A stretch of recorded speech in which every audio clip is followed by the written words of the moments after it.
मन में ईश्वर के आगमन से राक्षसीपन समाप्त होता है, ज्ञान की उत्पत्ति होती है। तब वो लोग जो पहले केवल अपने बारे में ही सोचते थे, दूसरों का बुरा करने में भी नहीं चूकते थे, अब वो समाज कल्याण के बारे में सोचने लगते हैं। मन में भगवान के आगमन से ये समझ में आता है कि मनुष्य को क्या करना चाहिए और क्या नहीं करना चाहिए। व्यसनों में ना फंसते हुए अपनी मुक्ति के लिए कार्य करना आवश्यक है।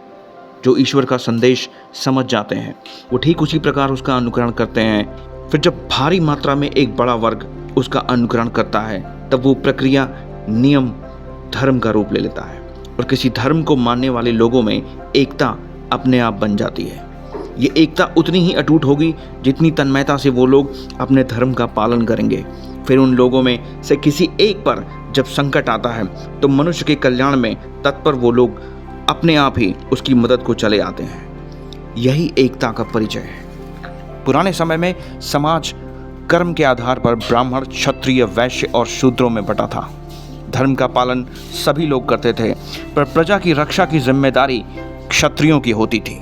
क्षत्रिय भी अपने धर्म का बखूबी पालन करते थे, पर अपना कर्म यानी कि रक्षा के लिए युद्ध, समाज कल्याण के लिए युद्ध कभी नहीं भूलते थे और उसका अभ्यास करते थे।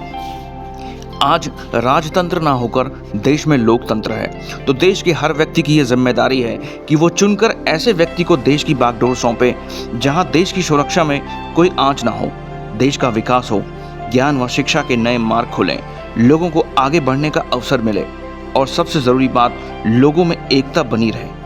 इतिहास इस बात का साक्षी है कि जब जब बाहरी आक्रांता हमारे देश में अपने फायदे के लिए घुसे, हमारी आपस में फूट की वजह से ही वो यहाँ अपनी सत्ता स्थापित कर पाए। भारतवर्ष ने अपनी संस्कृति का विनाश न जाने कितनी बार देखा है।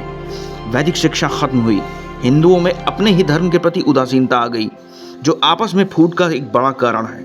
हिंदू धर्म एक जीवन शैली है जो मनुष्य के चरित्र को उत्तम और मजबूत बनाती है, मनुष्य में दया का भाव देती है, ज्ञान प्रदान करती है, विकास की ओर अग्रसर करती है और समय आने पर शस्त्रों से युद्ध करके अताताइयों को समाप्त भी करना सिखाती है। पर आजकल हिंदू सिर्फ रोजी रोटी चलाने तक सिमट गया है। बेईमानी, ठगी, दुष्चरित्रता आजकल समाज में बढ़ गई है क्योंकि अपने ही धर्म का लोग निरादर कर रहे हैं।